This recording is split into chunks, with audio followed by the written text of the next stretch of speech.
Mansa Musa distributed so much gold during his pilgrimage that he caused inflation in several regions. Did one man really cause a gold crisis?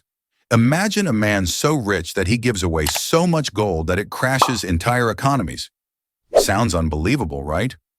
But this isn't just a story, it actually happened. This is the story of Mansa Musa, the king of Mali, who went on a pilgrimage to Mecca and gave away so much gold that its value dropped for years. Let's dive into this incredible journey and uncover the legacy of one of history's wealthiest rulers. Who was Mansa Musa? Mansa Musa was the ruler of the Mali Empire in West Africa during the 14th century. He took the throne in 1312 and ruled over one of the richest kingdoms in history. But his wealth wasn't just about gold. He was also a visionary leader who expanded his empire, controlled trade routes, and made Mali a center of learning and culture.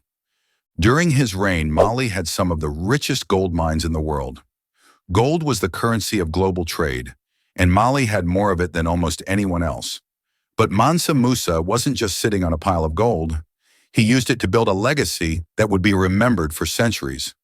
What kind of ruler was he? Was he just a rich king, or did he do something greater? The answer is fascinating. Mansa Musa wasn't just wealthy. He was generous, strategic, and deeply religious. He understood that wealth wasn't just for personal luxury, but could be used to strengthen an empire and influence the world. His leadership made Mali one of the most powerful empires of its time. The Grand Pilgrimage to Mecca. In 1324, Mansa Musa decided to go on Hajj, the Islamic pilgrimage to Mecca. But he didn't just pack a small bag and hop on a camel. No, he traveled in style. His caravan was a sight to behold. Tens of thousands of people, including soldiers, officials, slaves, and merchants. They were all richly dressed, carrying gold, and riding horses and camels. It is said that his caravan stretched as far as the eye could see. Can you imagine what that must have looked like? A moving sea of gold and silk, shining under the hot sun, passing through desert lands and busy cities. Historians believe that he took around 60,000 people with him. There were hundreds of camels, each carrying loads of pure gold. It wasn't just a journey, it was a moving city of wealth. But why did he travel like this? Was it just to show off? No, Mansa Musa had a deeper purpose. As a devout Muslim, he wanted to fulfill his religious duty. But he also saw an opportunity. This pilgrimage was a way to showcase Mali's wealth and power to the world. The gold that changed economies. Mansa Musa didn't just travel quietly. Everywhere he stopped, he gave away gold. He handed it to the poor, bought gifts, and even built mosques along the way. One of his most famous stops was in Cairo, Egypt. Here he spent so much gold that it caused inflation. Gold became so common that its value dropped dramatically. Prices of goods skyrocketed, and it took over a decade for the economy to recover. Imagine walking into a market one day and realizing that the money you have is worth less than it was yesterday, just because a king passed through your town and threw around gold like it was candy. That's exactly what happened in places Mansa Musa visited. He was so generous that he accidentally created an economic crisis. But did he regret it? Historians suggest that he later tried to fix the problem by borrowing gold back at high interest rates to stabilize the market. This shows that he wasn't just a reckless spender. He understood economics and tried to manage the consequences of his actions. Mansa Musa puts Mali on the map. Before Mansa Musa's pilgrimage, many people outside Africa didn't know much about Mali. But after his journey, stories of his wealth spread everywhere. European and Middle Eastern traders started talking about the Golden King of Mali.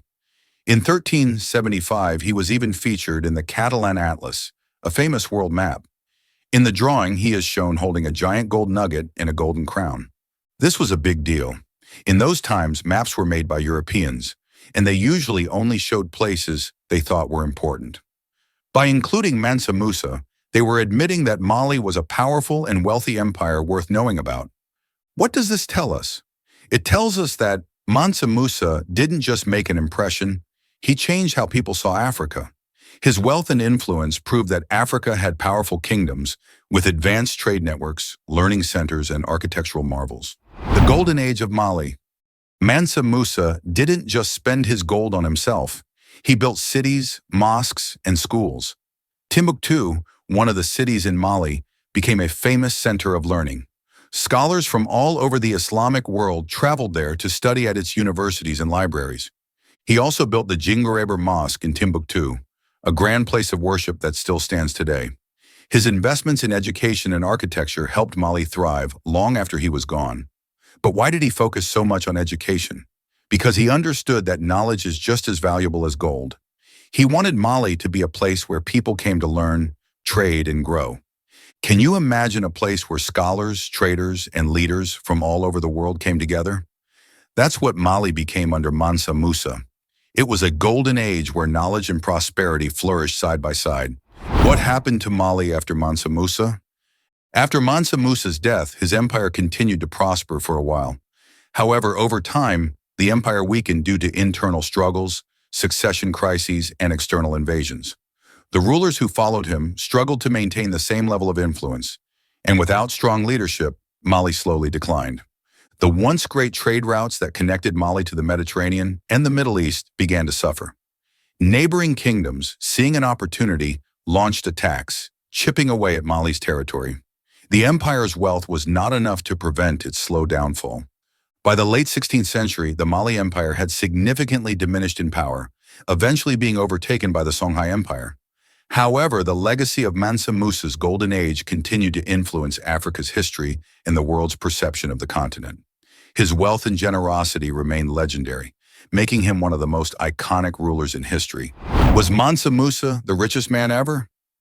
It's difficult to determine the exact wealth of historical figures, but many historians believe that Mansa Musa was richer than modern billionaires like Elon Musk or Jeff Bezos. Some estimates value his fortune at over $400 billion in today's money. However, unlike modern billionaires, Mansa Musa's wealth was not measured in bank accounts, but in gold, land, and trade dominance. His fortune wasn't just about personal riches. It was deeply tied to the prosperity of his empire.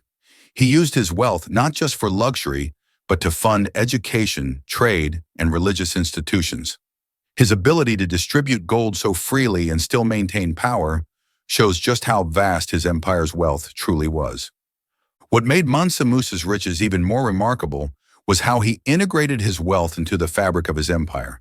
He ensured that the resources of Mali were utilized effectively, making the empire a hub of economic activity.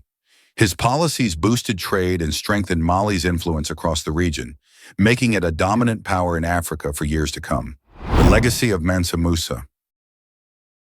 Mansa Musa's story is more than just about gold. It's about power, generosity, and the ability to change history. He didn't just rule, he built an empire that became a center of trade, education, and culture. His pilgrimage was one of the most extravagant journeys ever recorded, and its effects were felt for decades. His legacy is a reminder that true wealth isn't just about money, it's about how you use it.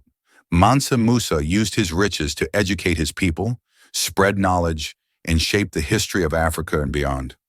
Even today, the remnants of Mansa Musa's influence can be seen in the historical sites of Mali, the continued cultural significance of Timbuktu, and the many stories passed down through generations. His reign set a precedent for how wealth could be used to foster development, rather than just accumulate power, leaving behind a history that remains inspiring to this day. So, what do you think? If you had unlimited gold, what would you do with it? Would you build schools like Mansa Musa, or would you spend it all on luxury?